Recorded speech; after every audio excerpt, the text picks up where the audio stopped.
ஹல்லேலூயா ஹல்லேலூயா ஹல்லேலூயா ஹல்லேலூயா ஹல்லேலூயா ஹல்லேலூயா. ஆண்டவராகிய இயேசு கிறிஸ்து நாமத்திலே உங்களை வாழ்த்துகிறோம். திரும்பமா இந்த காணொளி மூலம் உங்களை சந்திப்பதிலே நாங்கள் பெரும் மகிழ்ச்சி அடைகிறோம்.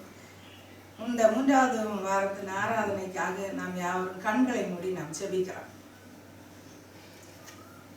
கிருபையின் சத்தியம் நிறைந்தவராய் எங்களுக்குள்ளே வாசம் பண்ணுகிறதான எங்கள் பரிசுத்த பிதாவே, அருமையான நல்ல இந்த ஆசீர்வதிக்கப்பட்டதான மனமகிழ்ச்சியினால் காலை வேளைக்காக நாங்கள் உமக்கு நன்றி செலுத்துகிறோம். அப்பா, கடந்த வாரங்களெல்லாம் நீர் எங்களை கண்மணி போல பாதுகாத்து ஆண்டவரே எங்களுக்கு ஆயுசு நாட்களை கூட்டி கொடுத்து எங்களுடைய தேவைகளை சந்தித்து குறைகளை எல்லாம் நிறைவாக்கி உம்முடைய மகிமையின் ஐஸ்வர்யத்தினாலே நிறைத்து இந்த நாளிலேயும் இந்த ஆராதனை வேளையில உண்மை துதிக்கும்படியான பெரிய சிலாக்கியத்தை நீர் எங்களுக்கு தந்தபடியினால் உண்மை நன்றியோடு கூட துதிக்கிறோம். ஆண்டவரே, இந்த ஆராதனையின் மூலம் ஆண்டவரே நாங்கள் மக்களை சந்திக்கிறதுலே நாங்கள் மிக்க மகிழ்ச்சி அடைந்து உம்முடைய நாமத்தை மகிமைப்படுத்துகிறோம். அப்பா, இந்த ஆராதனையில நீர் எங்களோடு கூட தங்கி இருந்து ஆண்டவர் இந்த நாளிலே நீர் நடப்பிக்க இருக்கிறதான பெரிதான கிரியைகளுக்காக நாங்கள் உமக்கு உள்ளத்தின் ஆழத்திலிருந்து துதிகளை ஸ்தோத்திரங்களை ஏறெடுக்கிறோம். ஆண்டவரே, இந்த நாளுடைய ஆராதனை நம்முடைய பரிசுத்தமான கரத்திலே நாங்கள் அர்ப்பணிக்கிறோம். நீர் எங்களோடு கூட இருந்து ஆண்டவரே நீர் செயல்படுகிற தேவனா இருக்கிறபடியினாலுமே நன்றியோடு கூட துதிக்கிறோம். ஆண்டவரே, எங்களுடைய பலத்தினாலோ எங்களுடைய சுய முயற்சியினாலே ஒன்றும் செய்ய முடியாது. ஆனால் கர்த்தருடைய கிருபையினாலே நாங்கள் நிலை நிற்கிறோம் என்பதை அறிந்து நாங்கள் உமக்கு நன்றி செலுத்துகிறோம். ஆண்டவரே, இந்த ஆராதனை நீர் ஆசீர்வதித்து தர எங்களுடைய மத்தியிலே வந்திருக்கிறபடியினாலும் நன்றியோடு கூட துதிக்கிறோம். ஆண்டவரே, இந்த துவக்க ஜெபம் முதல் ஆண்டவரே முடிவு ஜெபம் வரையிலுமாய் பரிசுத்த அக்கினியானவர் எங்களோடு கூட இருந்து இந்த நாளிலே பலத்த கிரியைகளை நடப்பிக்க வேண்டும் என்று கெஞ்சுகிறோம். இதை பார்த்து கொண்டிருக்கிறதான அருமையான கர்த்தருடைய பிள்ளைகள், எங்களோடு சேர்ந்து ஆராதிக்கிறதான தேவ பிள்ளைகள் இந்த ஆராதனையின் மூலம் ஆசீர்வதிக்கப்படும்படியாக நாங்கள் ஜெபிக்கிறோம்ப்பா. பாடல் மூலமாகவும் சங்கீத பகுதியின் மூலமாகவும் கர்த்தருடைய வார்த்தையின் மூலமாகவும் நீர் எங்களோடு இடைப்பட்டு ஆண்டவரே இந்த நாளிலே நடைபெறுகிற அந்த ஆராதனையின் மூலம் மக்கள் எல்லாம் ஆசீர்வதிக்கப்படும்படியாக இன்னும் அதிகமாய் உம்மோடு நெருங்கி ஜீவிக்கிற ஒரு அனுபவத்தை பெற்றுக்கொள்ளத்தக்கதாக கர்த்தர் உதவி செய்ய வேண்டும் என்று சொல்லி நாங்கள் ஜெபிக்கிறோம். எங்களுடைய ஆண்டவர் வெற்றி சிறந்தவராய் இருக்கிறபடியினாலும் ஸ்தோத்திரிக்கிறோம். மரித்தேன் ஆனாலும் சதா காலங்களிலும் உங்களோடு கூட இருக்கிறேன் என்று சொன்னவர் எங்களோடு கூட எங்களுடைய நடுவிலே எங்களுடைய திருச்சபை மக்களுடைய குடும்பங்களிலே நீர் இருக்கிறபடியினாலுமே நன்றியோடு கூட துதிக்கிறோம். ஆண்டவரே, வெறுமையாய் அல்ல ஆண்டவரே, உள்ளத்தின் ஆழத்திலிருந்து நீர் நடத்தி வந்த பாதைகளை நினைத்து ஆண்டவரே நாங்கள் உமக்கு நன்றி செலுத்துகிறோம். தொடர்ந்து உடைய பிரசன்னத்தினால நீர் எங்களை நிரப்பும், எங்களுடைய மக்களை நிரப்பும், இதை பார்க்கிற மக்களையெல்லாம் நீர் நிரப்பி ஆசீர்வதிக்க வேண்டும் என்று சொல்லி நாங்கள் ஜெபிக்கிறோம். பரிசுத்த ஆவியானவர் எங்கள் மூலம் மகிமைப்பட வேண்டும் என்று சொல்லி நாங்கள் கெஞ்சுகிறோம். உடைய திருக்கரத்தில் எங்களை தாழ்த்துகிறோம், வெறுமையாக்குகிறோம். இயேசுவின் நாமத்திலே வேண்டிக் கொள்கிறோம் நல்ல பிதாவே, ஆமென். ஹல்லேலூயா ஹல்லேலூயா. ஆராதனைக்கு ஆரம்பமாக துதி துதி என் மனமே, துதிகளில் உன்னதரே, அவர் நாள்தோறும் செய்யும் நன்மைகளை நினைத்து பாடி துதி என் மனமே, அவர் நாள்தோறும் செய்யும் நன்மைகளை நினைத்து பாடி துதி என் மனமே. எல்லாரும் சேர்ந்து இந்த பாடலை பாடுவோம். துதி துதி என் மனமே, துதிகளில் உன்னதரை, அவர் நாள்தோறும் செய்யும் நன்மைகளை நினைத்து பாடி துதி என் மனமே, பாடி துதி என் மனமே, துதி துதி என் மனமே, துதிகளில் உன்னதரை, அவர் நாள்தோறும் செய்யும் நன்மைகளை நினைத்து பாடி துதி என் மனமே, பாடி துதி என் மனமே. அன்னையை போல அவர் என்னை அரவணை காத்திடுவார், அன்னையை போல அவர் என்னை அரவணை காத்திடுவார், அவர் அன்புள்ள மார்பதனில் இன்பமாக இளைப்பாருவே, இன்பமாக இளைப்பாருவே, அவர் அன்புள்ள மார்பதனில் இன்பமாக இளைப்பாருவே.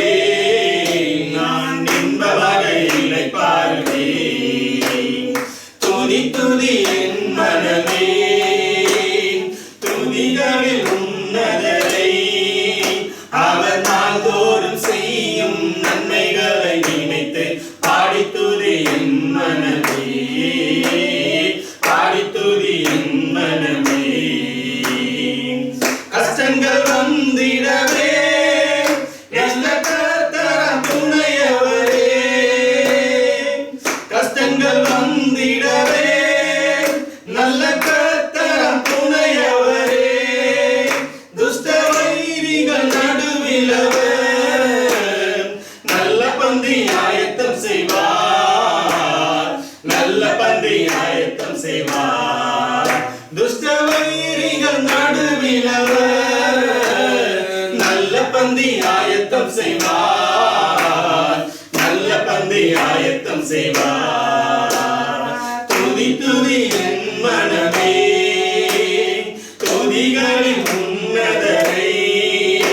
அவர் நாள்தோறும் செய்யும் நன்மைகளை நினைத்து பாடி துதி என் மனமே.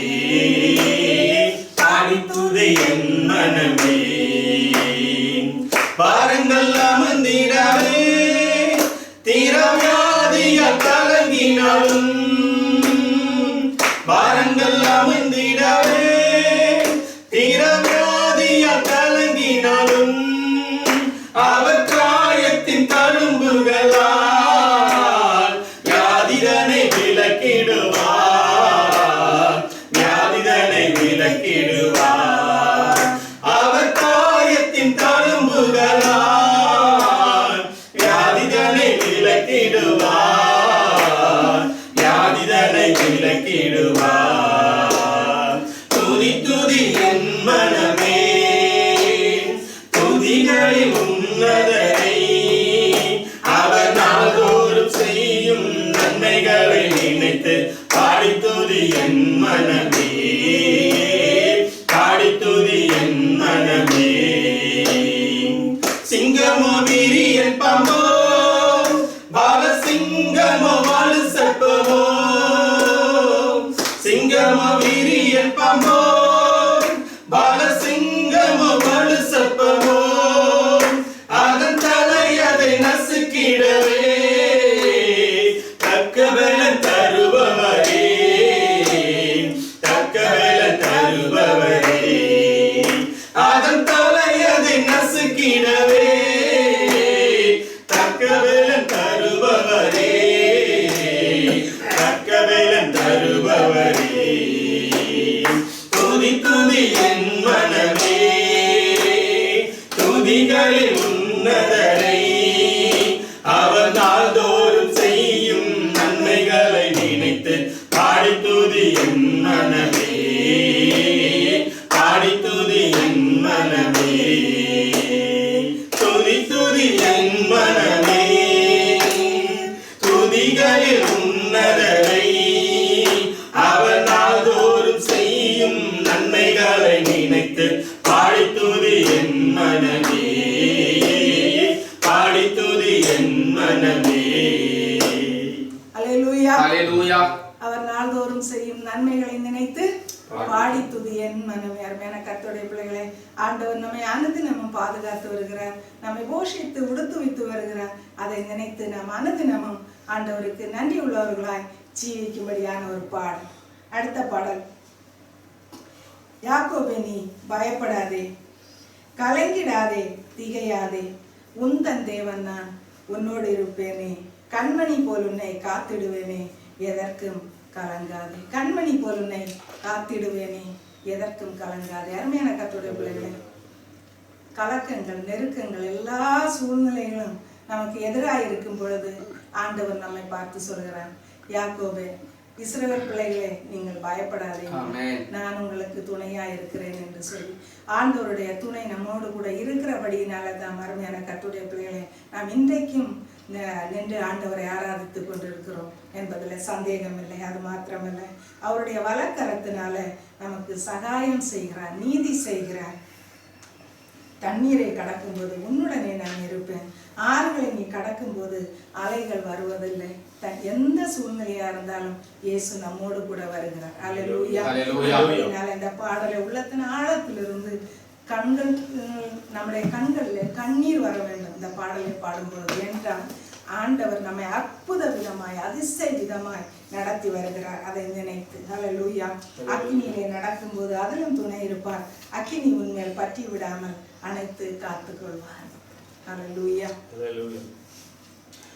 யாக்கோபே நீ பயப்படாதே, கலங்கிடாதே, திகையாதே. யாக்கோபே நீ பயப்படாதே, கலங்கிடாதே, திகையாதே. உந்தன் தேவன் நான் உன்னோடு இருப்பேனே, கண்மணி போல் உன்னை காத்திடுவேனே, எதற்கும் கலங்காதே. உந்தன் தேவன் நான் உன்னோடு இருப்பேனே, கண்மணி போல் உன்னை காத்திடுவேனே, எதற்கும் கலங்காதே. யாக்கோபே நீ பயப்படாதே, கலங்கிடாதே, திகையாதே.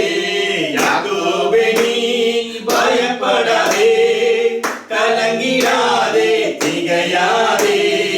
என்னுடைய வலக்கரத்தால் நீதி செய்து சகாயம் செய்வேன்.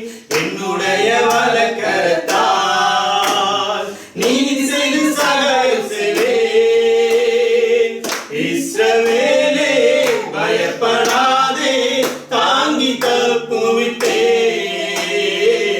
இஸ்ரவேலே பயப்படாதே, தாங்கி தப்புவிப்பேன். உந்தன் தேவன் நான் உன்னோடு இருப்பேனே, கண்மணி போல் உன்னை காத்திடுவேனே, எதற்கும் கலங்காதே. உந்தன் தேவன் நான் உன்னோடு இருப்பேனே, கண்மணி போல் உன்னை காத்திடுவேனே, எதற்கும் கலங்காதே. யாக்கோபே நீ பயப்படாதே, கலங்கிடாதே, திகையாதே. யாக்கோபே நீ பயப்படாதே, கலங்கிடாதே, திகையாதே. தண்ணீரை கடக்கும் போது உன்னுடனே நான் இருப்பேன். தண்ணீரை கடக்கும் போது உன்னுடனே நான் இருப்பேன். ஆறுகளை நீ கடக்கும் போது அலைகள் வருவதில்லை. ஆறுகளை நீ கடக்கும் போது அலைகள் வருவதில்லை. உந்தன் தேவன் நான் உன்னோடு இருப்பேனே, கண்மணி போல் உன்னை காத்திடுவேனே, எதற்கும் கலங்காதே. உந்தன் தேவன் நான் உன்னோடு இருப்பேனே, கண்மணி போல் உன்னை காத்திடுவேனே, எதற்கும் கலங்காதே. யாக்கோபே நீ பயப்படாதே, கலங்கிடாதே, திகையாதே.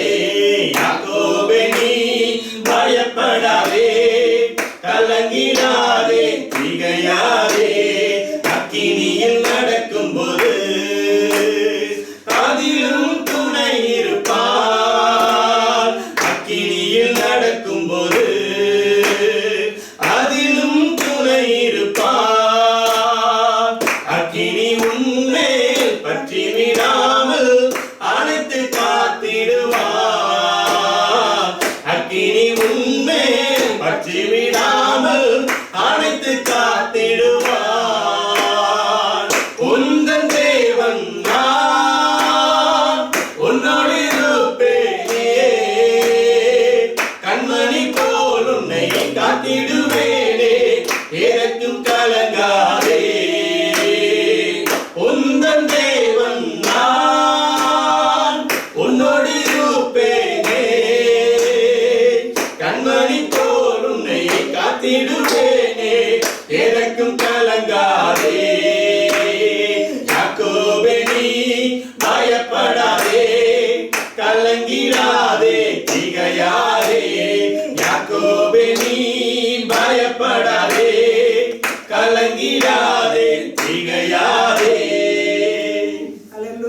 இந்த பாடல் மூலம் ஆண்டவர் உங்களை ஆசீர்வதிப்பார் என்று சொல்லி நாங்கள் கர்த்தருக்குள்ளே நம்புகிறோம். அருமையான கர்த்தருடைய பிள்ளைகளே, நம்ம கடந்து வருகிற பாதைகள் இந்த நெருக்கடியான பாதைகளா இருக்கிறபடினாலே எந்த நெருக்கடியான பாதைகளா இருந்தாலும் கர்த்தர் இருளை வெளிச்சமாக்குவார் என்று வாசிக்கிற வண்ணமா இருள் சூழ்ந்துதான் இந்த வாழ்க்கையில கர்த்தர் நமக்கு வெளிச்சமா இருந்து கர்த்தர் நடத்துவார் என்பதிலே சந்தேகம் இல்லை.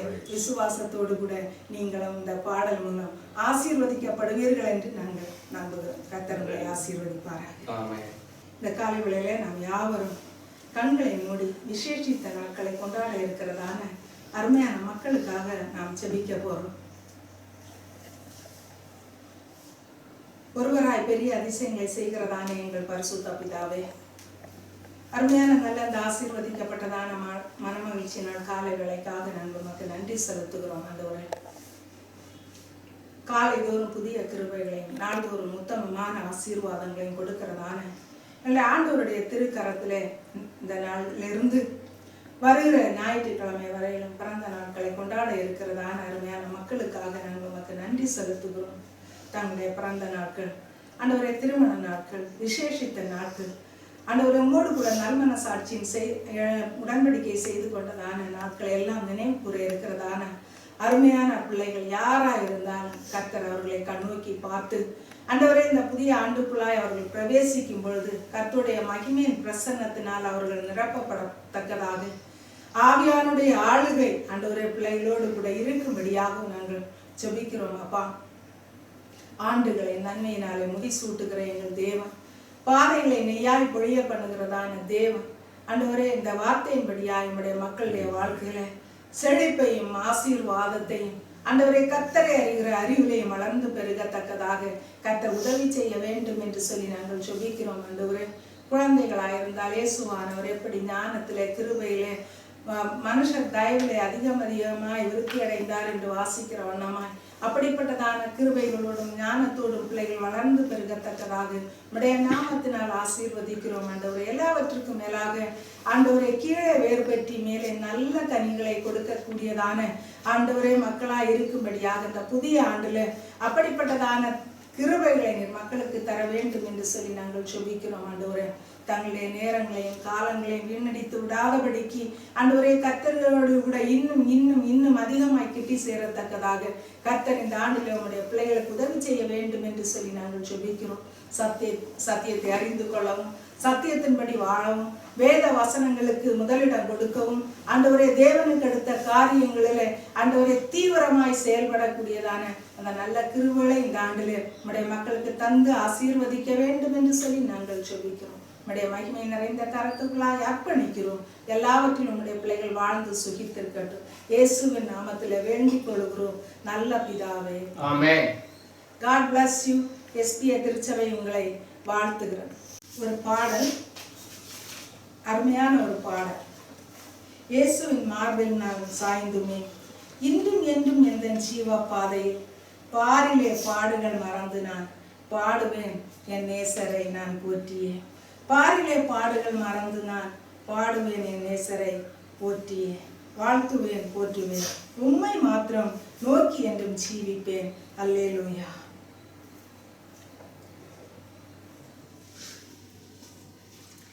இயேசுவின் மார்பில் நான் சாய்ந்துமே, இன்றும் என்றும் எந்த ஜீவ பாதையில் பாரிலே பாடுகள் மறந்து நான் பாடுவேன் என் நேசரை நான் போற்றியே.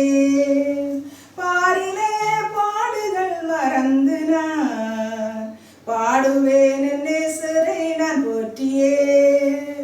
வாழ்த்துவேன், போற்றுவேன், உம்மை மாத்திரம் நோக்கி என்றும் ஜீவிப்பேன். அல்லேலூயா. வாழ்த்துவேன், போற்றுவேன், உம்மை மாத்திரம் நோக்கி என்றும் ஜீவிப்பேன். சோதனையால் என் உள்ளம் சோர்ந்திடும், வேதனையான வேளை வந்திடும். சோதனையால் என் உள்ளம் சோர்ந்திடும், வேதனையான வேளை வந்திடும். என் மன பாரமெல்லாம் மாறிடும், தம் கிருபை என்றும் என்னை தாங்கிடும்.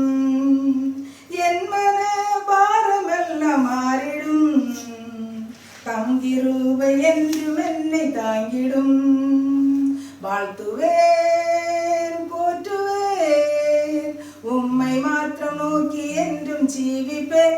அல்லேலூயா வாழ்த்துவேன் போற்றுவேன். உம்மை மாத்திரம் நோக்கி என்றும் ஜீவிப்பேன்.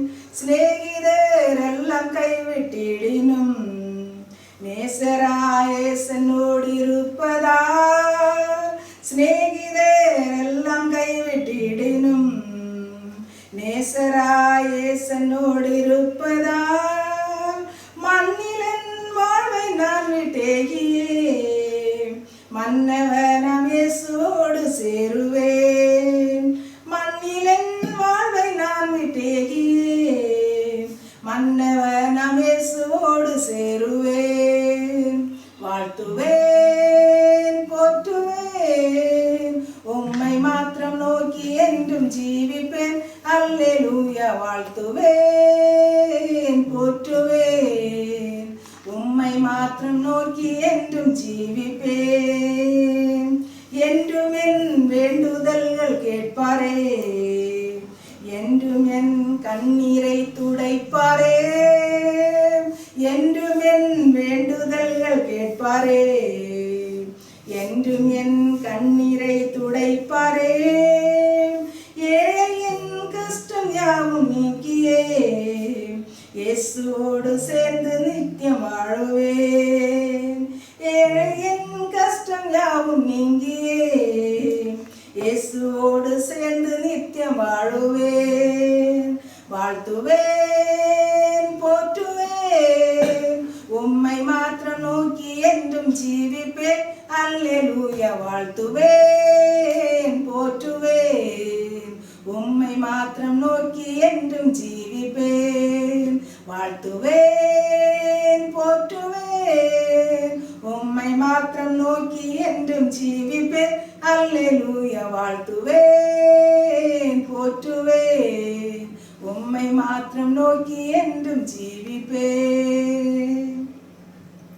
அருமையான கர்த்தருடைய பிள்ளைகளே, நிறைய நேரங்களில் நம்ம யோசிக்கிறோம், என்னுடைய சத்தத்தை கேட்பதற்கு யாருமே இல்லை, என்னுடைய ஜபத்திற்கு கூட இதுவரையிலும் பதில் இல்லாமல் இருக்கிறது, இப்படி என்ற ஏக்கம் நமக்குள்ளே இருக்கும். அருமையான கர்த்தருடைய பிள்ளைகளே, அப்படிப்பட்டதான ஏக்கங்கள், அந்த கவலைகள், மன பாரங்கள் இருக்கும் என்று சொன்னால் நிச்சயமாக நம்முடைய வேண்டுதலை கேட்கிறவர் ஒருவர் இருக்கிறார். அந்நாளுடைய மன வேண்டுதலை நிறைவேற்றின ஆண்டவர் நம்மோடு கூட இருந்து நம்முடைய வேண்டுதல்களையும் அவர் நிறைவேற்றி நம்மை ஆசீர்வதிக்க அவர் வல்லமை மிக்கவராய் இருக்கிறார். உலகத்தில் இருக்கிறவனை காட்டிலும் நமக்குள்ளே இருக்கிறவர், உனக்குள்ளே இருக்கிறவர், நம்ம எல்லாருக்குள்ளே இருக்கிறவர் பெரியவராய் இருக்கிறபடினால நீங்கள் சோர்ந்து போகாதபடிக்கு கர்த்தருடைய கிருபையிலே முன்னேறும்படி உங்களை ஆண்டவருடைய நாமத்தினாலே கேட்டுக்கொள்கிறார். அது மாத்திரமல்ல அருமையான கர்த்தருடைய பிள்ளைகளே, நம்முடைய சிநேகிதர், நம்முடைய உறவுகள் எல்லாமே நம்முடைய கையில பணம் இல்லைன்னு சொன்னா நம்மை விட்டு ஓடி போவாங்க. நம்ம எந்த சூழ்நிலையிலும் நம்மோடு கூட இருக்கிறவர் நம்முடைய ஆண்டவராகிய இயேசு கிறிஸ்து மாத்திரமே என்பதை நீங்கள் விசுவாசிப்பீர்கள் என்று சொன்னால் கர்த்தர் உங்களுடைய வாழ்க்கையில மகிமையான ஆசீர்வாதங்களை கொடுத்து நீ இப்படிப்பட்டதான ஒரு வனாந்தரமான நெருக்கடியான நேரத்திலும் உங்களோடு கூட இருந்து கர்த்தர் உங்களை ஆசீர்வதித்து உங்களை கனப்படுத்துவார் என்பதிலே எந்த விதமான சந்தேகம் இல்லை. ஆண்டவராகிய இயேசு கிறிஸ்துவினுடைய அடிச்சுவடுகளை பின்பற்றி நாம் நடப்போம் என்று சொன்னால் நம்மை கர்த்தர் ஆசீர்வதித்து கனப்படுத்துவார். என்னுடைய அனுபவத்தின் மூலமாக நான் இந்த வார்த்தைகளை உங்களுக்கு சொல்லுகிறேன். அருமையான கர்த்தருடைய பிள்ளைகளை, ஒருபோதும் நம்மை கைவிடாத நேசர் நம்மோடு கூட உண்டு. மறவாதீர்கள். கர்த்தர் உங்களை ஆசீர்வதிப்பார். நேற்றும் இன்றும் என்றும் மாறாத நம்முடைய ஆண்டவராகிய இயேசு கிறிஸ்து நாமத்தினாலே உங்கள் யாவருக்கும் கிருபையும் சமாதானம் பெருகும்படியாக வாழ்த்துகிறேன். மீண்டுமாக கர்த்தருடைய நாளினுடைய இந்த நிகழ்ச்சிக்காக நான் ஆண்டவருக்கு நன்றி செலுத்துகிறேன். வேதத்திலிருந்து ஒரு பகுதியை நான் வாசிக்கும்படி விரும்புகிறேன். மத்திய எழுதின சுவிசேஷம் 28ஆம் அதிகாரம்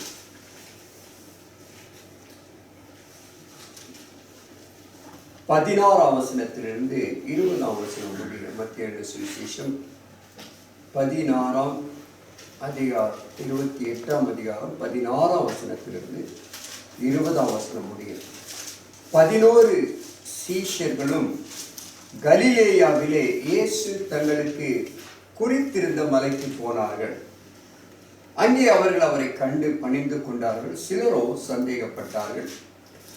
அப்பொழுது இயேசு சமீபத்தில் வந்து அவளை நோக்கி, வானத்திலும் பூமியிலும் சகல அதிகாரமும் எனக்கு கொடுக்கப்பட்டிருக்கிறது. ஆகையால் நீங்கள் புறப்பட்டு போய் சகல ஜாதிகளையும் சீஷராக்கி பிதா குமாரன் பரிசுத்த ஆவியின் நாமத்திலே அவளுக்கு ஞானஸ்நானம் கொடுத்து, நான் உங்களுக்கு கட்டளையிட்ட யாவையும் அவள் கை கொள்ளும்படி அவளுக்கு உபதேசம் பண்ணுங்கள். இதோ உலகத்தின் முடிவு பரியந்தம் சகல நாட்களிலும் நான் உங்களுடனே கூட இருக்கிறேன் என்றார். ஆமென். கண்ணை மூடி நாம் ஒரு நிமிடம் ஆண்டவருடைய திருமுகத்தை நோக்கி பார்த்து இந்த வார்த்தைகளை நமக்கு ஆசீர்வதித்து அவர் பெற்றுக் கொடுக்கும்படியாய் ஜெபிப்போம். கிருபை நிறைந்த எங்கள் நல்ல தகப்பனே, நம்முடைய குமாரனாகிய இயேசு கிறிஸ்துவின் நாமத்தினாலே இப்பொழுதும் அவருடைய இரத்தத்தினால் மீட்கப்பட்ட நம்முடைய மந்தையை கர்த்தர் தம்முடைய கோலினால் மேய்க்கும்படி இந்த வேத வசனத்தை நீர் எங்களுக்கு விளக்கி கொடுத்து உடைய திரு சித்தத்தை நாங்கள் நிறைவேற்ற உதவி செய்யும். பரிசுத்த ஆவியானவர் எங்களை போதித்து நடத்துவாராக. அவருடைய ஆளுகைக்கு எங்களை அர்ப்பணிக்கிறோம். இயேசுவின் நாமத்தில் வேண்டிக் கொள்கிறோம் பிதாவே. ஆமென். ஒருவரை நாம் எவ்விதமாய் அழைக்கிறோமோ அவ்விதமாகவே அவர் இருப்பார். குறிப்பாக யூத மக்கள் தங்களுடைய குழந்தைகளுக்கு பெயரிடும் பொழுது தங்களுடைய இருதயத்தினுடைய வாஞ்சைகளை வெளிப்படுத்தக்கூடிய பெயர்களாக இருக்கும். அந்த பெயர்கள் அவருடைய நடத்தை குறிக்கிறதாகவும் அவருடைய எதிர்காலத்தை குறிக்கிறதாகவும் இருக்கும். குறிப்பாக ஒருவரை குறித்து நாம் சொல்லுவோம் என்று சொன்னால், உங்களுக்கு மிஸ்டர் பீட்டரை தெரியுமா என்று நாம் கேட்டவுடனே சொல்லுவோம், ஆமாங்க, எப்போ பார்த்தாலும் கோவப்படுவார் அவர் தானே அப்படின்னு கேட்பார். அல்லது மிஸ்டர் யோவானை உங்களுக்கு தெரியுமா, மிஸ்டர் யோவான் தெரியுமா உங்களுக்கு? ஆமாமா, ரொம்ப அன்பானவர். ஒரு பெயரை சொன்ன உடனே அவருடைய குணம் வெளிப்பட்டு விடும். ஆகவே பெயரை பொறுத்து தான் குணங்கள் அமைந்து விடுகிறது. எந்த பெயரை நாம் உச்சரிக்கிறோமோ அதனுடைய அர்த்தமானது அவருடைய வாழ்க்கையில அது நிறைவேறி கொண்டே உருவாகி கொண்டே வரும். ஆகவே தான் பிள்ளைகளையோ கணவனையோ மனைவியோ நீங்கள் அழைக்கக்கூடிய சில வீடுகளிலே குழந்தைகளுக்கு செல்ல நாய்க்குட்டி என்று சொல்வார். அவர்களுக்கு என்ன சொல்லுகிறோம் என்று தெரிந்து சொல்கிறார்களோ தெரியாமல் சொல்ல தெரியவில்லை. சில வீடுகளிலே கணவன் மனைவி எருமை என்று அழைப்பார். எருமை இங்கே வா என்று. நாளடைவிலேயே அவர்கள் அப்படியே மாறி போவார். ஆகவே இதில் இன்றைக்கு நான் எதை சொல்ல வருகிறேன் என்று சொன்னால், நம்முடைய பெயர் என்ன என்பதை அறியாமல் நாம் வாழ்ந்து கொண்டிருக்கிறோம். குறிப்பாக நீங்கள் யார் என்று கேட்டால்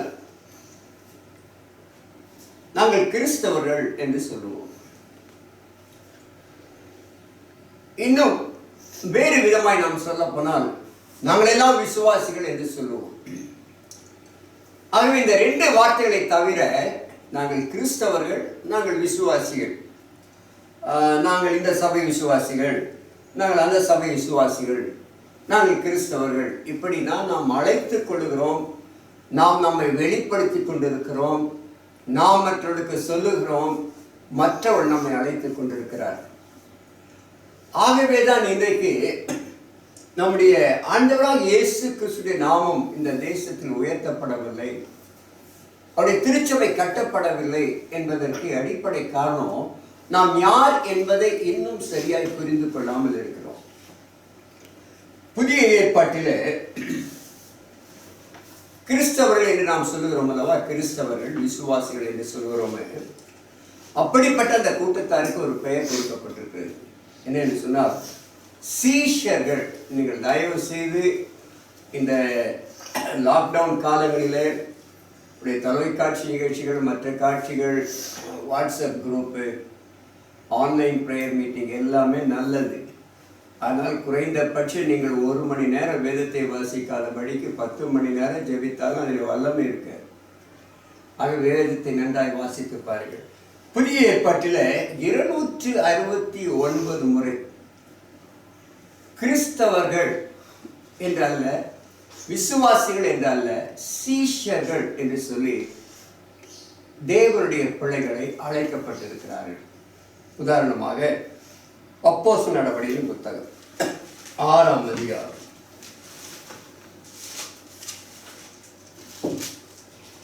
7ஆம் வசனம். தேவ வசனம் விருத்தி அடைந்தது, சீஷருடைய தொகை எருசலேமில் மிகவும் பெருகிற்று.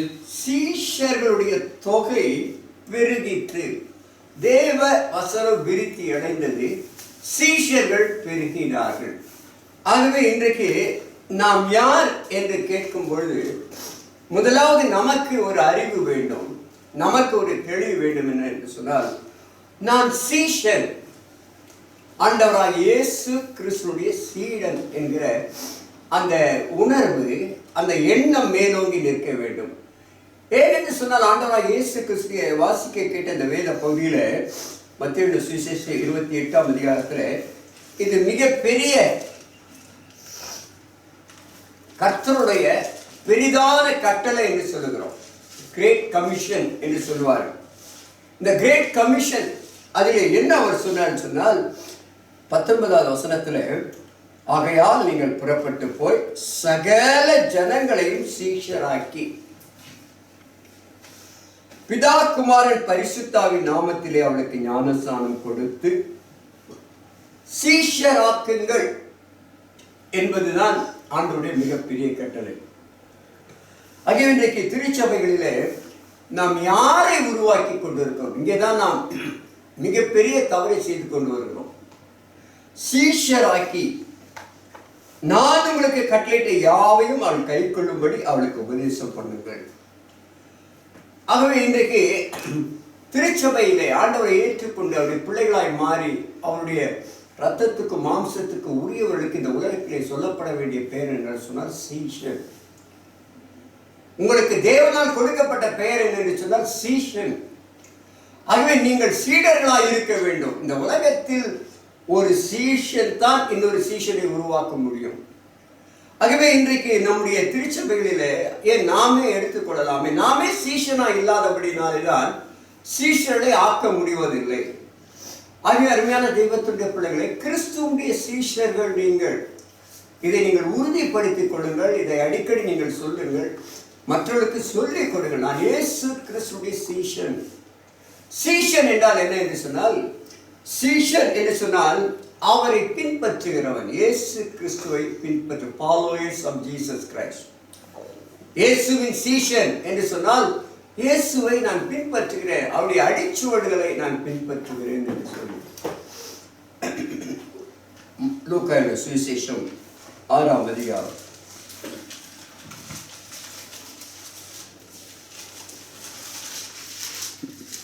40வது வசனம். சீஷன் தன் குருவுக்கு மேற்பட்டவன் அல்ல, தேறினவன் எவனும் தன் குருவை போல் இருப்பான். மத்தேயு சுவிசேஷம் 10ஆம் அதிகாரம் 25ஆம் வசனம்.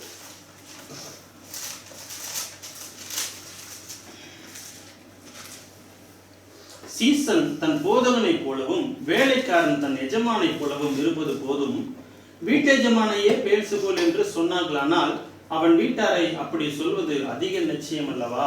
லூக்கா 6:40 விதமாய் வாசிக்கிறோம். சீஷன் தன் குருவுக்கு மேற்பட்டவன் அல்ல, தேறினவன் எவனும் தன் குருவை போல் இருக்கிறான். தன் குருவை போல் அவன் இருப்பான். ஒருவனை பார்த்த உடனே அவன் யாருடைய சீடன் என்பதை கண்டுபிடித்து விட முடியும். ஒரு சீஷன் என்று சொல்லுகிறவன் அவன் யாரை பின்பற்றுகிறானோ, அவனுடைய குரு யாரோ அவரை போலவே இருக்க வேண்டும் என்பது பிரதான கட்டளை. அருமையான தெய்வத்தினுடைய பிள்ளைகளை, நாம் இயேசு கிறிஸ்துவின் சீடர் என்று சொன்னால் நம்முடைய குருவாகிய இயேசுவை போல நாம் இருக்க வேண்டும். இன்றைக்கு நாம் சீஷனை உருவாக்க வேண்டும் என்று சொன்னால் நாம் சீஷனாய் இருக்க வேண்டும். சீஷனாய் இருக்க வேண்டும் என்று சொன்னால் நாம் இயேசுவை போல் இருக்க வேண்டும் என்பதால் ஆகிய சீஷருக்குரிய சில அடிப்படை தகுதிகள் அல்லது அடிப்படை தேவைகள் என்ன என்பதை வேதத்தில் நாம் வாசிக்கிறோம். 1-2 காரியங்களை இன்றைக்கு நாம் தியானித்து உங்களுக்காக செபிக்கப்படுவோம். யோவான் எழுதின சுவிசேஷம்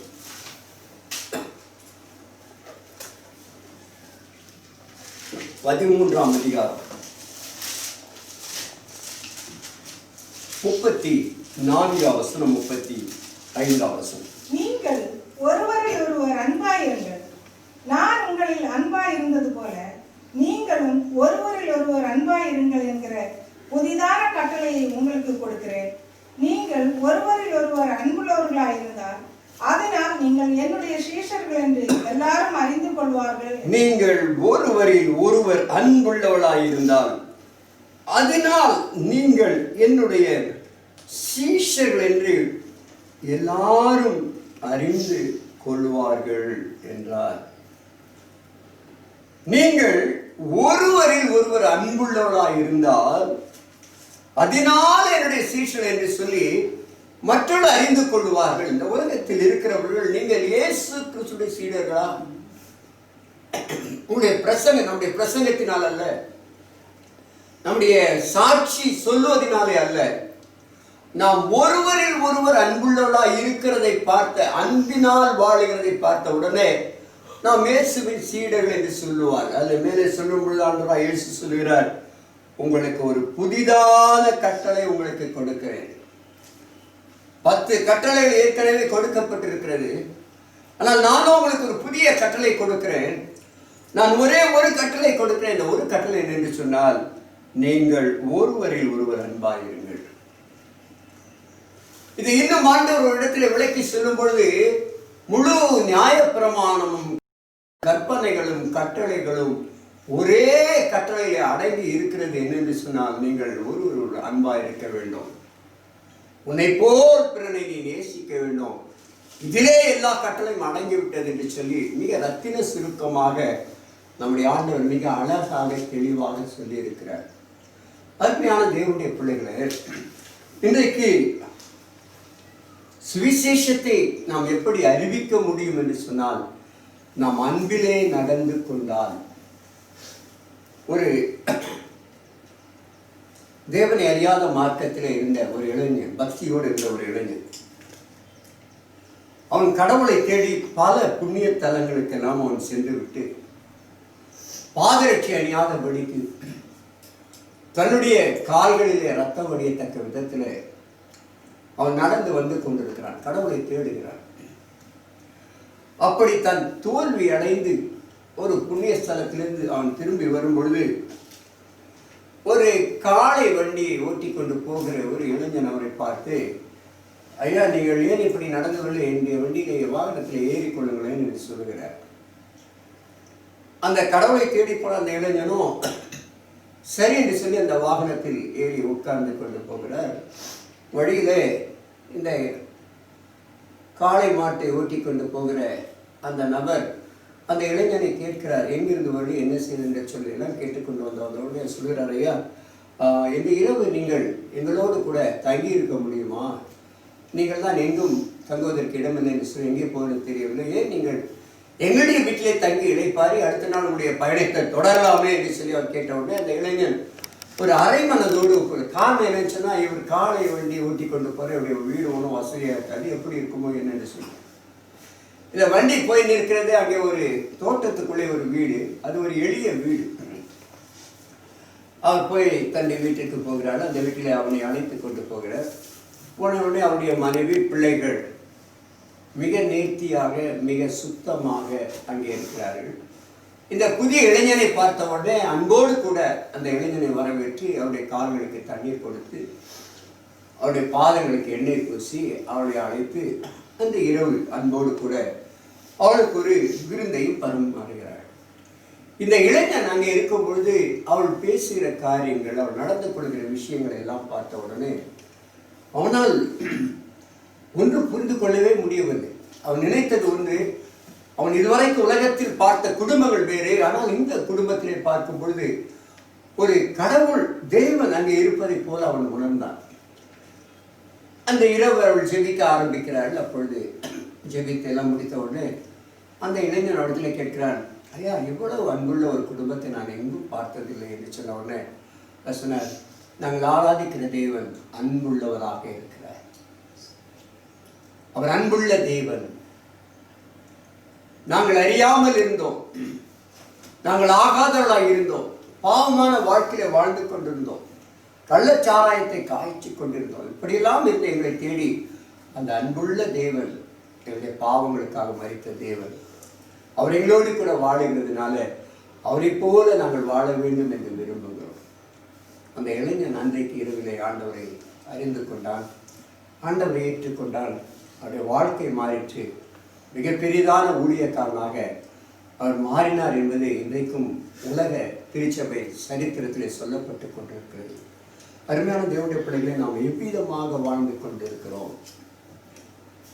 நீங்கள் அன்புள்ளவர்களாக உங்களுடைய வீடுகளிலே யாராகிலும் வரும்பொழுது, அல்லது நீங்கள் பணியாற்றக்கூடிய இடங்களிலே, நீங்கள் போகக்கூடிய இடங்களிலே நீங்கள் எவ்விதமாய் நடந்து கொள்கிறீர்கள்? நம்முடைய அன்பு சீஷர்கள் என்று சொல்லி வெளிப்படுத்திவிடும். ஆகவே தான் அப்போஸ்தலனாகிய பவுல் தன்னுடைய விசுவாச மக்களுக்கு குடும்ப உறவுகளை பற்றி சொல்லும் பொழுது, நீங்கள் பிரியமுள்ள பிள்ளைகளைப் போல அன்பிலே நடந்து கொள்ளுங்கள். இந்த கிறிஸ்துவ அன்பு, இயேசு கிறிஸ்துடைய அன்பு என்பது it is a selfless love. தன்னலமற்ற, சுயநலமற்ற ஒரு அன்பு. அதைத்தான் அடிக்கடி ஒப்பிட்டு சொல்லுவார்கள். ஒரு தாயுடைய அன்பை விட மேலானது ஒன்றுமே இல்லை என்று சொல்லி. ஒரு தாயானவள் எதையும் எதிர்பார்த்து நேசிப்பதில்லை தன்னுடைய பிள்ளை. தன்னுடைய பிள்ளைக்கு எதை செய்தாலும் எதையும் எதிர்பார்த்து செய்யாத அன்பு. இயேசு கிறிஸ்துவும் தாயை போல் நம்மை தேற்றுகிற தேவன். ஆகவே நாம் மற்றவர்களை நேசிக்கும் பொழுது ஒரு தாயை போன்ற ஒரு அன்பு மற்றவர்களுக்கு நாம் காண்பிக்க வேண்டும். அன்பு எல்லாவற்றையும் மன்னிக்கும் என்று வேதம் சொல்கிறது. அன்பு எங்கே உண்டு அங்கே மன்னிப்பு உண்டு. இளையகுமாரன் தூர தேசத்துக்கு போனான், செலவழித்தான், என்னவானோ செய்தான். ஆனால் அவன் திரும்பி வரும்பொழுது அந்த தகப்பன் ஓடி போய் அவனை கட்டி அணைத்துக் கொள்கிறான். ஒரு தகப்பனுடைய அன்பு, அவன் செய்தது, அவன் பேசியது எல்லாவற்றையும் மறந்து. உங்களுடைய குடும்பத்தில் நீங்கள் எல்லாவற்றையும் மறந்து மன்னித்தவர்களாக இருக்கிறீர்களா? அல்லது வஞ்சகங்களையும் கோபங்களையும் கசப்புகளையும் வைராக்கியங்களையும் உள்ளே வைத்து கொண்டு வாழுகிறீர்களா? இது வெளிப்படுகிறது.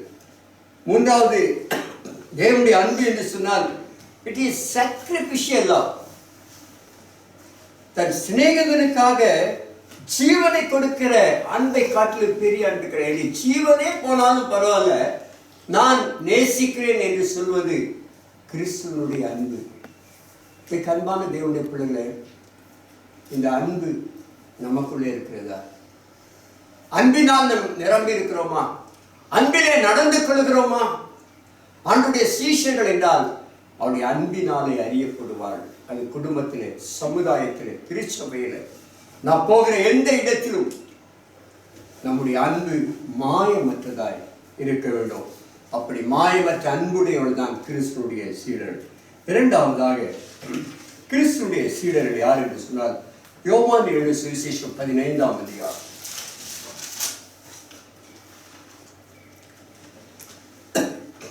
7ஆம் வசனம் 8ஆம் வசனம். நீங்கள் என்னிலும் என் வார்த்தைகள் உங்களிலும் நிலைத்திருந்தால் நீங்கள் கேட்டுக்கொள்வது எதுவோ அது உங்களுக்கு செய்யப்படும். நீங்கள் மிகுந்த கனிகளை கொடுப்பதினால் என் பிதா மகிமைப்படுவார், எனக்கும் சீசராயிருப்பீர்கள். நீங்கள் மிகுந்த கனிகளை கொடுப்பதினால் என் பிதா மகிமைப்படுவார், எனக்கும் சீஷராயிருப்பீர்கள். இரண்டாவது, ஒரு சீஷன் என்பவன் யார் என்று சொன்னால், தன்னுடைய வாழ்க்கையில் கனிகள் நிறைந்ததான ஒரு மனிதன் தான் ஆண்டவருடைய சீஷன். வேதம் சொல்லுகிறது, அந்த மரத்தை கனிகளினாலே நீங்கள் அறிவீர்கள். அந்த கனியை பார்த்த உடனே அந்த மரம் என்ன மரம் என்று சொல்லுகிறோம். அந்த கனியை வைத்துத்தான் அந்த மரத்துக்கு பெயர் சொல்லுகிறோம். ஆகவே முதலாவது, ஒரு கிறிஸ்தவன் அல்லது விசுவாசி என்று சொல்லப்படுகிறவள், சீடர்கள் இந்த நிலைமைக்கு நீங்கள் வர வேண்டும் என்று சொன்னால் கனி நிறைந்தவர்களாக இருக்க வேண்டும். கனி நிறைந்தவர்கள் சீடர்கள். கனி நிறைந்தவர்கள் பிதாவை மகிமைப்படுத்துவார். ஆண்டவராய் இயேசு சொன்னார், யோவான் இதை சொன்னார், நல்ல கனி கொடாத மரமெல்லாம் விட்டுண்டு அக்கினியிலே போடப்படும். ஆகவே கனி கொடாத மக்கள், நாங்கள் கிறிஸ்தவன் என்று சொல்லிக் கொள்ளலாம், விசுவாசம் என்று சொல்லலாம். கனி இல்லாதவர்களுடைய வாழ்க்கை நித்திய நரகத்திலே அக்கினியிலே போடப்படும். அப்போஸ்தலனாகிய பேதுரு 2 பேதுரு 1ஆம் அதிகாரம் 8ஆம் வசனத்தில் அவர் விதமாய் சொன்னார். 2 பேதுரு 1ஆம் அதிகாரம் 8ஆம் வசனம். பிரியமானவர்களே, கர்த்தருக்கு ஒரு நாள் 1000 வருஷம் போலவும் 2 பேதுரு 1:8. இவைகள் உங்களுக்கு உண்டாயிருந்து பிறவினால் உங்களை நம்முடைய கர்த்தராகிய இயேசு கிறிஸ்துவை அறிகிற அறிவிலே வீணரும் கனியற்றவர்களுமாய் இருக்க ஒட்டாது. வீணரும் கனி இல்லாத வாழ்க்கை அக்கினிக்கிரையாகும். கனி இல்லாத வாழ்க்கை ஒரு வீணான வாழ்க்கை, வேஸ்ட் என்று சொல்கிறோமே, அப்படிப்பட்டதான ஒரு வாழ்க்கை. அது மட்டுமல்ல, யூதா எழுதின நிருபம்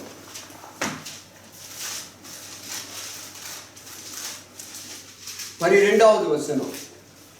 இவைகள் உங்கள் அன்பின் விருந்துகளில் கரைகளாயிருந்து பயமின்றி கூட விருந்துண்டு தங்களை தாங்களே மேய்த்துக் கொள்ளுகிறார்கள். இவர்கள் காற்றுகளால் அடியண்டோடுகிற தண்ணீரற்ற மேகங்களும் இலையிலிருந்து கனியற்று இரண்டு தரம் செத்து வேறற்று போன மரங்களும். 2 தரம் செத்து வேறற்று போன மரம். 2 தரம் செத்து வேறு அற்று போன இந்த மரத்தினால யாருக்கு என்ன பயன் இருக்கு? இன்றைக்கு ஆண்டவராகிய இயேசு கிறிஸ்து ஒரு அத்தி மரத்தை பார்க்கிறார். அந்த அத்தி மரத்திற்கு ஒரு நியாய தீர்ப்பை கொடுத்து விடுகிறார். காரணம் என்னன்னு சொன்னால், அந்த அத்தி மரம் ஒரு மாய்மாலமான ஒரு அத்தி மரமாக, அந்த அத்தி மரம் கனியற்ற ஒரு அத்தி மரமாக அது இருந்தபடினாலே அதற்கு ஒரு நியாய தீர்ப்பு வந்து விட்டது. கர்த்தருடைய பிள்ளைகளே, இன்றைக்கு நாம் சீடர்கள் என்று சொன்னால் கனி நிறைந்தவளாக இருக்க வேண்டும். கலாத்தியருக்கு எழுதின நிருபம் 5ஆம் அதிகாரம்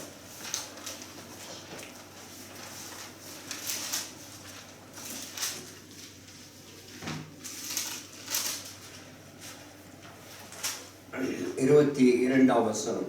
ஆவியின் கனியோ, கலாத்தியர் 5:22, ஆவியின் கனியோ அன்பு, சந்தோஷம், சமாதானம், நீடிய பொறுமை, தயவு, நற்குணம், விசுவாசம், சாந்தம், இச்சையடக்கம், இப்படிப்பட்டவர்களுக்கு விரோதமான பிரமாணம் ஒன்றும் இல்லை. கனிகளினால் நாம் நிரம்பி இருக்க வேண்டும். நாம் எங்கே போனாலும் இதிலே சொல்லப்பட்ட இந்த கனிகள் வெளிப்பட வேண்டும். இந்த கனிகள் வெளிப்பட்டால் மட்டும்தான் நம்மை சீடர்கள் என்று சொல்லுவார். இரண்டாவது, கனி கொடுத்தல் என்பது என்ன என்று சொன்னால், கனி என்பது பெருக்கத்தை உண்டாக்கக்கூடிய ஒன்று. ஏன் என்று சொன்னால், அந்த கனிக்குள்ள விதைகள் இருக்கிறது, விதையில் ஜீவன் இருக்கிறது. ஒரு பழத்தை நீங்கள் சாப்பிடுகிறீர்கள், அதை சாப்பிட்டு விட்டு அதில் இருக்கிற விதை, ஒரு மாங்கொட்டை எடுத்து நீங்கள் புதைக்கிறீர்கள் சொன்னால் அதில் ஒரு மரம் வளரும். அந்த மரத்திலே கனிகள் உண்டாயிருக்கும். அந்த கனிகள் இன்னும் மரங்களை உண்டாக்கும். ஆகிய ஒரு பெருக்கம் என்பதே கனியிலே தான் இருக்கிறது. ஆகிய கனியுள்ள கிறிஸ்தவர்களாக, ஆவின் கனி கொடுக்கக்கூடிய கிறிஸ்தவர்களாக, கனியற்ற அந்தகார கிரியைகளுக்கு நாம் உடன்படாதபடிக்கு எபேசியருக்கு நிருபம் 5ஆம் அதிகாரம்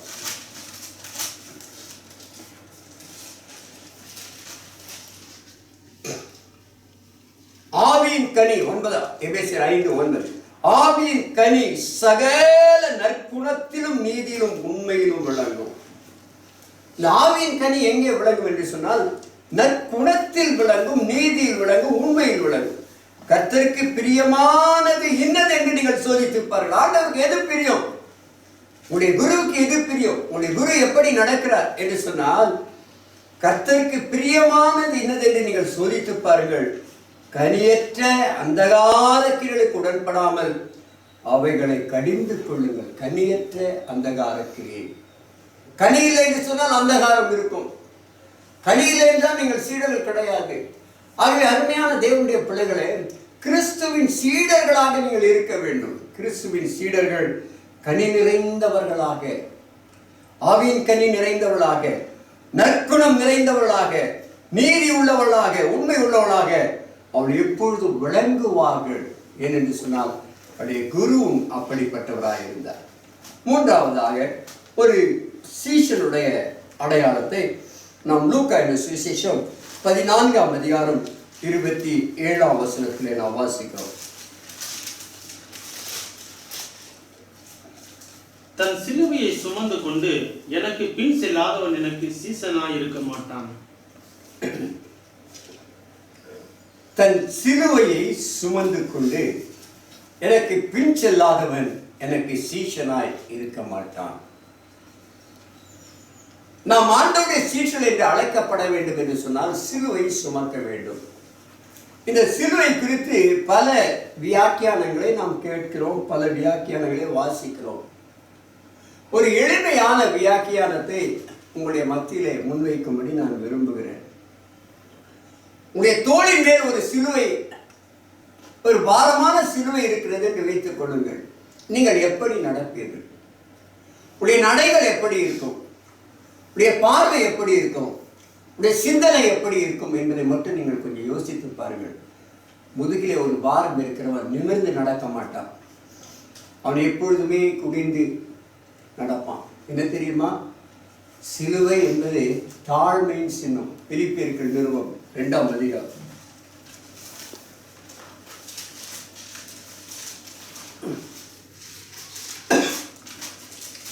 5ஆம் வசனத்தில், கிறிஸ்து இயேசுவில் இருந்த சிந்தையே உங்களிலும் இருக்க கடவுது.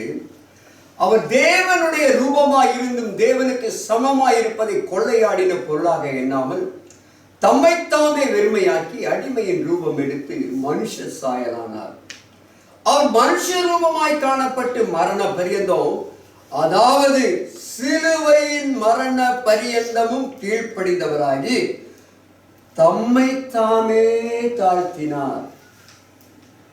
அதாவது சிலுவையின் மரண பரியந்தம் கீழ்ப்படிந்தவராகி தம்மை தாமே தாழ்த்தினார். சிலுவை சுமக்கிற மக்கள் பெருமையாக நெஞ்சை உயர்த்தி பேச மாட்டார்கள். சிலுவை சுமக்கிற மக்கள் அப்படி அடிகள் மெதுவாக இருக்கும். எதையும் வேகமாக செய்துவிட வேண்டும் என்று துணிகரம் கொள்ள மாட்டார்கள். சிலுவை சுமக்கிற மக்கள் தான் நான் எப்படிப்பட்டவன் என்ற சிந்தை எப்பொழுது அவளுக்குள்ளே இருக்கும். பவுல் அடிக்கடி அதை சொல்லும் பொழுது சொல்ல, தன்னுடைய வாழ்க்கையில் தன்னுடைய சாட்சியை அவர் பகிர்ந்து கொள்ளும் பொழுது, பாவிகளில் பிரதான பாவி நான், பாவிகளில் பிரதான பாவி. அந்த சிலுவையினுடைய எண்ணம், சிலுவையுடைய சிந்தை அவருக்குள்ளே இருந்து கொண்டே இருந்தது. ஆகவே தான் சொல்கிறார், கிறிஸ்து கீழ்ப்படிந்தவராகி தம்மை தாமே தாழ்த்தினார். இன்றைக்கு தாழ்மை உள்ளவர்களுக்கு தேவன் கிருபை அளிக்கிறார். இன்றைக்கு நாம் கிறிஸ்தவர்கள் என்று சொல்லி நெஞ்சை நிமிர்த்துகிறோம், நாம் விசுவாசி என்று சொல்லி நெஞ்சை நிமிர்த்துகிறோம். ஆனால் ஒரு சீஷன் என்பவன், அவன் முதுகிலே சிலுவை இருக்கிறது, கிறிஸ்துடைய சிலுவை. அந்த சிலுவை அவன் மேல் இருக்கிறபடினாலே அவன் மேல் நோக்கி பார்க்க முடியாது, பெருமை பாராட்ட முடியாது. ஏனென்று சொன்னால் தாழ்மை உள்ளவர்களை அவர் நோக்கி பார்க்கிறார். தாழ்மை உள்ளவர்களுக்கு அவர் கிருபை அளிக்கிறார். தாழ்மை உள்ளவரை அவர் உயர்த்துகிறதா அந்த தேவன். ஒரு ராஜா மிக பெரிதான கொடிய பாவங்களை செய்து விட்டான். தேவனுக்கு விரோதமாகவே வாழ்ந்து விட்டான். அவன் மேல் ஒரு நியாய தீர்ப்பையும் ஆண்டவர் சொல்லிவிட்டார். ஆனால் நடைபெற்ற சம்பவம் என்னென்று சொன்னால், அவனுடைய வாழ்க்கையில தன்னுடைய மேல் வந்த அந்த நியாய தீர்ப்பை அவன் கேட்டவுடனே என்ன செய்தான் பாருங்கள். 1 ராஜாக்களின் புத்தகம் 21ஆம் அதிகாரம்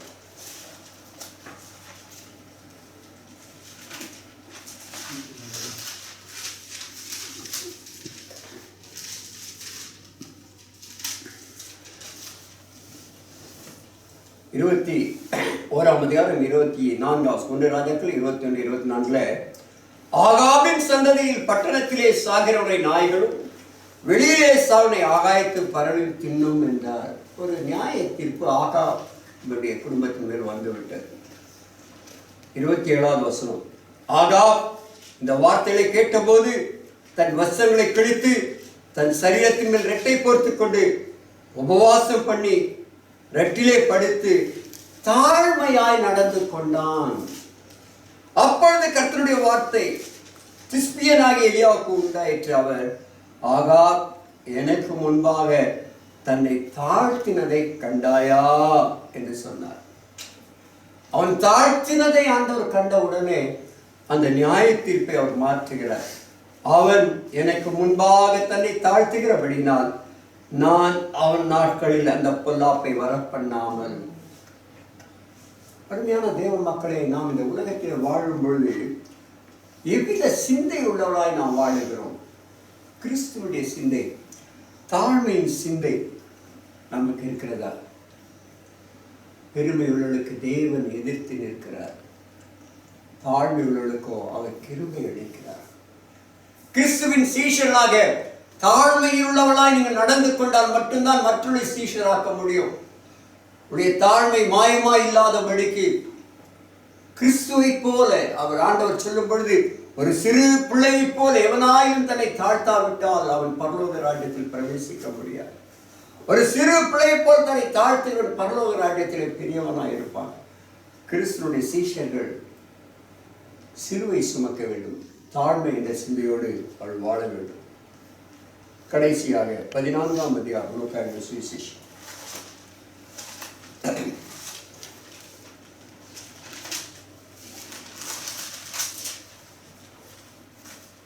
33ஆம் வசனம்.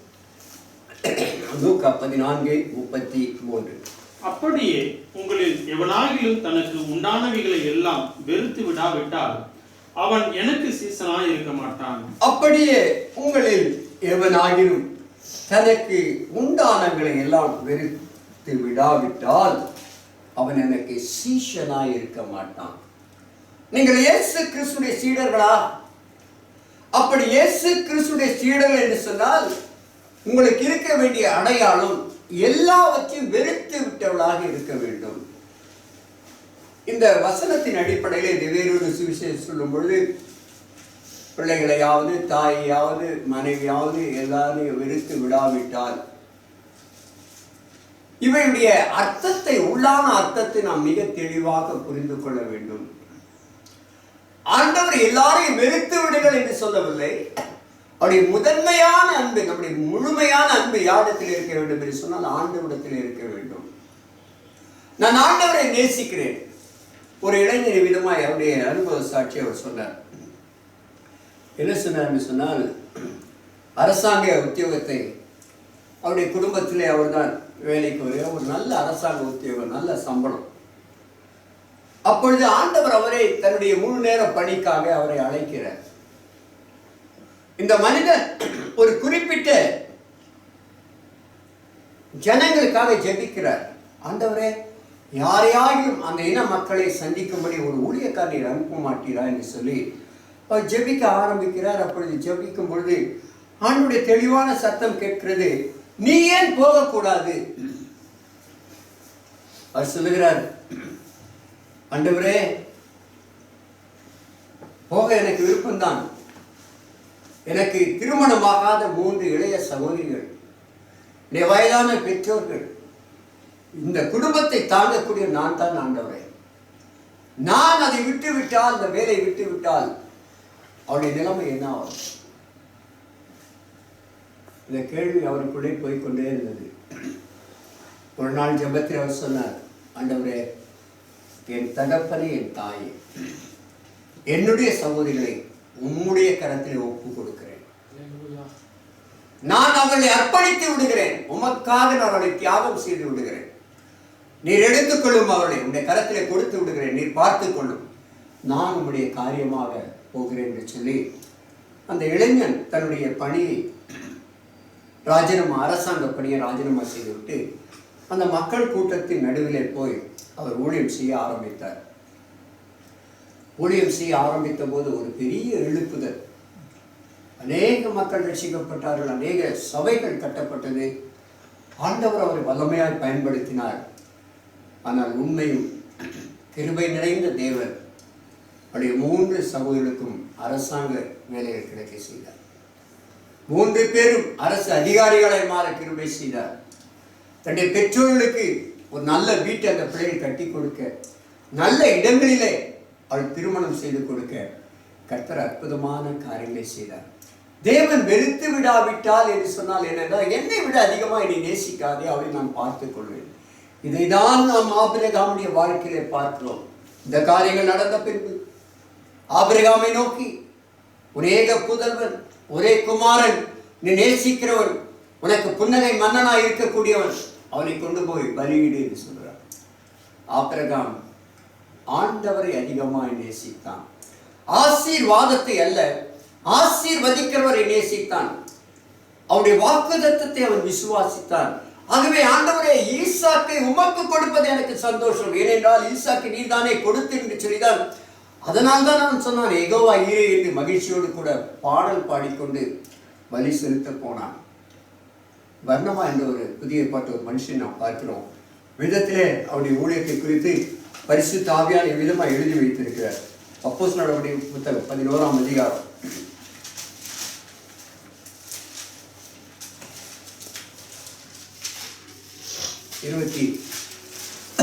22ஆம் வசனத்தில் அப்போஸ்தலர் எருசலேமில் உள்ள சபையார் இந்த காரியங்களை குறித்து கேள்விப்பட்ட போது அந்தியோகியா வரைக்கும் போகும்படிக்கு பர்னபாவை அனுப்பினார்கள். அடுத்த வசனம். அவன் போய் சேர்ந்து தேவனுடைய கிருபையை கண்டபோது சந்தோஷப்பட்டு கர்த்தரிடத்தில் மன நிர்ணயமாய் நிலைத்திருக்கும்படி எல்லாருக்கும் புத்தி சொன்னான். அவன் நல்லவனும் பரிசுத்த ஆவியினாலும் விசுவாசத்தினாலும் நிறைந்தவனுமாய் இருந்தான். அநேக ஜனங்கள் கர்த்தரிடமாய் சேர்க்கப்பட்டார்கள். அநேக ஜனங்கள் கர்த்தரிடமாய் சேர்க்கப்பட்டார்கள். எதனால என்று சொன்னால், பர்னபா அங்கே போனதினாலே. பர்னபாவை பார்த்தவுடன் ஏற்கனவே அங்கே இருக்கிறார்கள் சீஷர்கள். ஆனால் பர்னபா போன உடனே இன்னும் அநேக ஜனங்கள் கர்த்தரிடமாய் சேர்க்கப்பட்டார்கள். காரணம், பர்னபா ஒரு சீஷனாக இருந்தார். மிகப்பெரிய ஐஸ்வர்யவான், ஒரு தீவுக்கு அவன் சொந்தக்காரன்.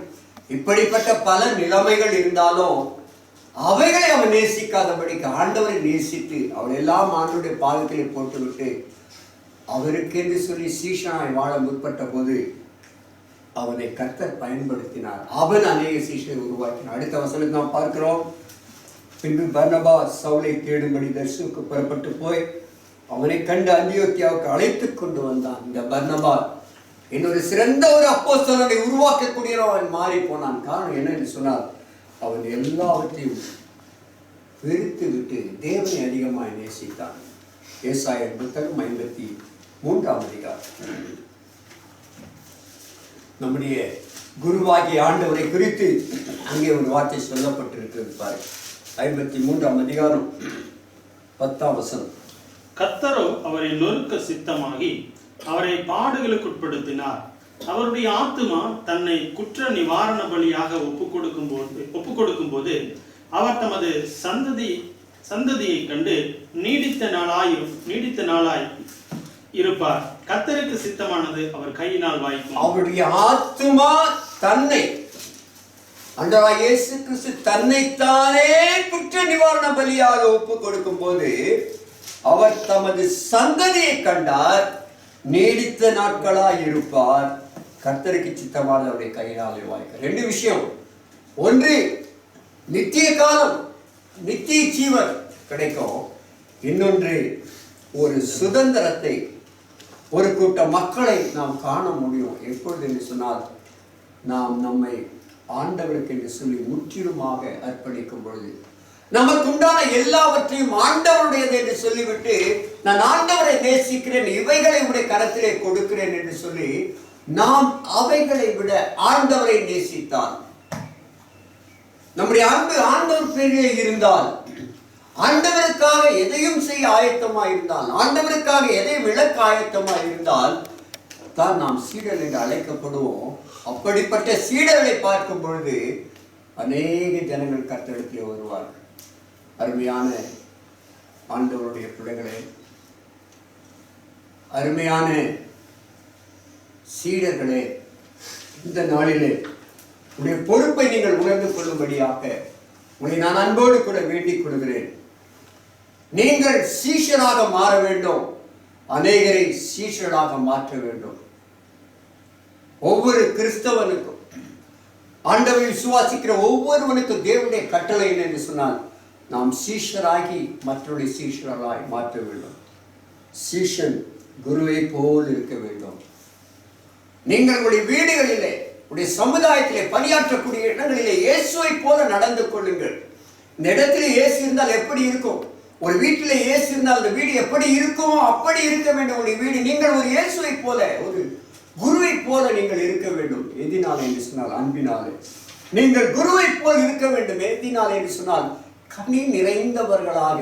உடைய கனி மற்றவர்களை உற்சாகப்படுத்த, மற்றவர்களை தேற்ற, மற்றவருடைய பசியை ஆற்ற, மற்றவர்களுக்காய் உழைக்கக்கூடிய நற்கனிகளை கொடுக்க வேண்டும். சிலுவை சுமந்து கொண்டு செல்கிறதாம் சீஷன். அவன் எப்பொழுதும் தாழ்மையில் சிந்தை உள்ளவனாயிருப்பான். எல்லாவற்றையும் வெறுத்து கர்த்தரை அதிகமாய் நேசிக்கிறவன் சீஷனாயிருப்பான். கனியை மூடி நாம் செபிக்கலாம். இந்த கால வேளையில் அருமையான தெய்வத்துடைய பிள்ளைகளே, அவனுடைய மிகப்பெரிய கட்டளை என்ன தெரியுமா? நீங்கள் சகல ஜனங்களையும் சீஷராக்குங்கள். எப்படி சகல ஜனங்களையும் யார் சீஷராக்க முடியும் என்றால் ஒரு சீஷனானவன் தான். இன்றைக்கு ஒவ்வொரு கட்சியிலும் சொல்கிறார், ஒவ்வொரு தொண்டரும் 10 தொண்டர்களை சேர்க்க வேண்டும். தொண்டர்கள் என்று சொல்லுகிறார். சீஷன் என்று சொன்னால் இயேசுவை பின்பற்றுகிறவர்கள். இன்றைக்கு நாம் ஒப்புக் கொடுப்போமா? அன்பிலே நடந்து கொள்ளுங்கள், கனி நிறைந்தவளாக வாழுங்கள், தாழ்மையில் சிந்தை உள்ளவளாயிருங்கள், கர்த்தருக்காக எல்லாவற்றையும் ஒப்புக் கொடுக்கக்கூடியவர்களாயிருங்கள், சீஷர்களாக மாறுங்கள், சகல ஜனங்களையும் சீஷர்களாக மாற்றுங்கள். இந்த சீஷன் குருவோடு கூட ஆளுகை செய்வான். கிருபையும் இரக்கம் நிறைந்த எங்கள் நல்ல தகப்பனே, நாங்கள் நன்றியோடு உம்மை துதிக்கிறோம், உம்மை ஸ்தோத்திரிக்கிறோம். உம்முடைய கிருபைகளுக்காக, உம்முடைய இரக்கங்களுக்காக நாங்கள் நன்றி செலுத்துகிறோம். ஆமாண்டவரே, நாங்கள் சீஷர்கள் என்று அழைக்கப்படுவதை நீர் விரும்புகிறீர். எங்களை நீர் சீஷர்களாகவே நீர் தெரிந்து கொண்டீர் ஆண்டவரே. அதற்காக நாங்கள் நன்றி செலுத்துகிறோம் தகப்பனே. இந்த நாளிலே தகப்பனே, ஒரு சீஷன் எப்படி இருக்க வேண்டும் என்று சொல்லி இவருடைய பரிசுத்த ஆவியுடைய ஒத்தாசையினால் நாங்கள் தியானித்தோம். சீஷன் குருவை போல் இருக்க வேண்டுமான இந்த உலகத்திலே நாங்கள் எங்கள் ஆண்டவரை போல நம்முடைய வாழ்க்கை பிரதிபலிக்க வேண்டும். அன்பிலே நாங்கள் நடக்கிறவர்களாக, கனி மிகுந்தவர்களாக, தாழ்மையின் சிந்தை உள்ளவர்களாக, எல்லாவற்றையும் வெறுத்து தேவனை அதிகம் நேசிக்கலாக இருக்க நீர் கிருபை செய்ய ஆண்டவரே. இப்படிப்பட்டதான வல்லமை மிகுந்த சீஷர்களாக நீர் எங்களையும் எங்கள் விசுவாச பிள்ளைகள் ஒவ்வொருவரையும் நீர் உருவாக்க வேண்டும். பரிசுத்த ஆவியானவர் கிரியைகளை நடப்பிக்கும்படியாய் செபிக்கின்றேன். வீடுகளிலே இயேசு கிறிஸ்து வாழுகிறார் என்கிற அந்த எண்ணம் ஒவ்வொருவரும் கிறிஸ்துவின் சாயலை தரித்தவர்களாய் இருக்க, ஆண்டவரே கிறிஸ்துவின் அன்பினால் நிறைந்தவர்களாய் இருக்க, கிறிஸ்து இங்கே இருக்கிறார் என்று சொல்லி மற்றொரு சாட்சி சொல்ல நீர் உதவி செய்ய வேண்டும் என்று நாங்கள் செபிக்கிறோம். ஆண்டவரே, திருச்சபை முழுவதும் இந்த கரங்களை தருகிறோம். தேவனுடைய கிருபை இருள் சூழ்ந்த அந்த காலங்களிலே நீரே உடைய ஜனங்களுக்கு நித்திய வெளிச்சமாய் இருக்கும்படியாய், அவருடைய கண்ணீரை துடைக்கும்படியாய், அவருடைய தேவனை சந்திக்கும்படியாய் செபிக்கிறோம். தேசம் மிகுந்த நெருக்கடியில் இருக்கிறது ஆண்டவரே. அவருடைய பிரதமருக்காக, அவருடைய அமைச்சர் சகாக்களுக்காக, அவருடைய தமிழக அமைச்சர் முதலமைச்சருக்காக, அவருடைய சகாக்களுக்காக, எங்களை ஆளும் அதிகாரிகளுக்காக நாங்கள் செபிக்கிறோம் ஆண்டவரே. நாங்கள் எல்லாம் அமைதலான ஜீவனம் பண்ணும்படிக்கு எங்களுக்கு ஏற்படுத்தியிருக்கின்ற ஆட்சியாளர் யாவரும் தேவனுடைய பணிவிடைக்காரர்களாக மக்களுக்கு சேவை செய்ய நீர் உதவி செய்வீராக. ஆண்டவரே, திறக்கக்கூடிய திறவுகோல் உம்முடைய கரத்தில் மட்டுமே உண்டாகும். நீர் திறந்தால் ஒருவரும் கூட்ட முடியாது. சீக்கிரத்தில் அவருடைய ஆலைகளை திறந்து விடுவீராக. தொழிற்சாலைகள் திறந்து விடப்படட்டும் ஆண்டவரே. போக்குவரத்தும் பள்ளிக்கூடங்களும் திறக்கப்படட்டும். மக்களுடைய வாழ்வாதாரங்கள் திறக்கப்படட்டும் என்று சொல்லி உம்மை நோக்கி நாங்கள் செபிக்கிறோம். இரக்கம் பாராட்டும் ஆண்டவரே. இவ்வளவு வாய் உலகத்தை நீ நேசிக்கிறல்லவா? உடைய ஜனங்கள் மேல் உடைய அன்பு வெளிப்படுவதாக என்று சொல்லி நாங்கள் செபிக்கிறோம். தேசங்களை கர்த்தர் ரட்சித்துக் கொள்வீராக. இந்த வாரம் முழுவதும் தன்னுடைய பிள்ளையுடைய பிரயாணங்கள், உடைய பணி செய்கிற இடங்கள் நம்முடைய கரம் இருக்கட்டும். வாகனங்களை ஓட்டுகிற பிள்ளைகளை கர்த்தர் பாதுகாத்தருள்வீராக. பலவீனமாய் சுகவீனமாய் இருக்கக்கூடிய எங்களை முதியோர்கள், பெற்றோர்கள் யாவர் மேலும் உடைய கரம் அமர்ந்து பலப்படுத்தும்படியாய் நாங்கள் செபிக்கிறோம் ஆண்டவரே. கண்ணீரை துடைத்து கரங்களை பிடித்து நீர் வழிநடத்தும். துதிக்கரமை மேல் நமக்கே செலுத்துகிறோம். எல்லாருமே இயேசு கிறிஸ்து நாமத்தில் வேண்டிக் கொள்கிறோம் பிதாவே. என் ஆத்துமாவே கர்த்தரை ஸ்தோத்திரி. என் முழுமையான பரிசுத்த நாமத்தில் ஆத்துமாவே கர்த்தரை ஸ்தோத்திரி. அவசியம் சமாதானத்தோட உலகத்திற்குள் புறப்பட்டு போங்கள். திடமனதாயிருங்கள், நன்மையானவர்களை பற்றிக் கொள்ளுங்கள், யாருக்காகியும் தீமைக்கு தீமை செய்யாதீர்கள், சோர்ந்து போனவர்களை பலப்படுத்துங்கள், பலவீனரை தாங்குங்கள், துன்பப்படுவதற்கு உதவி புரியுங்கள், எல்லா மனிதரையும் கனம் பண்ணுங்கள், பரிசுத்தாவின் வல்லமையில் சந்தோஷித்து ஆண்டவரை அன்பு கூர்ந்து அவரையே சேவிப்பீர்களாக. பிதா குமாரன் பரிசுத்த ஆவியும் ஆகிய சர்வ வல்லமையுள்ள தேவனுடைய ஆசீர்வாதம் உங்கள் மேல் தங்கி என்றென்றைக்கும் உங்களோடு நிலைத்திருக்க கடவுளது. ஆமென். இயேசு கிறிஸ்துவினால் சீடராகுவோம், விசுவாசத்தில் முன்னடப்போம். இயேசு கிறிஸ்துவினால் சீடராகுவோம், விசுவாசத்தில் முன்னடப்போம். இனி எல்லாருமே அவர் பணிக்கெனவே ஒன்றை என்னாலும் உழைத்திடுவோம். நம் இயேசு ராஜாவே இதோ வேகம் வராரே, அதிவேகமாய் செயல்படுவோம். நம் இயேசு ராஜாவே இதோ வேகம் வராரே, அதிவேகமாய் செயல்படுவோம். ஆவியாகும் அதிகம் அவர் பணிக்கே, இனி நான் அல்ல அவரே எல்லாம். ஆவியாகும் அதிகம் அவர் பணிக்கே, இனி நான் அல்ல அவரே எல்லாம். என முடிவு செய்தோம் அதில் நிலைத்திருப்போம், அவர் நாளினை மகிழ்ந்திடுவோம். நம் இயேசு ராஜாவே இதோ வேகம் வராரே, அதிவேகமாய் செயல்படுவோம். நம் இயேசு ராஜாவே இதோ வேகம் வராரே, அதிவேகமாய் செயல்படுவோம். அல்லேலூயா, அல்லேலூயா, அல்லேலூயா, அல்லேலூயா, அல்லேலூயா, அல்லேலூயா. கர்த்தர் அவரை ஆசீர்வதிப்பாராக.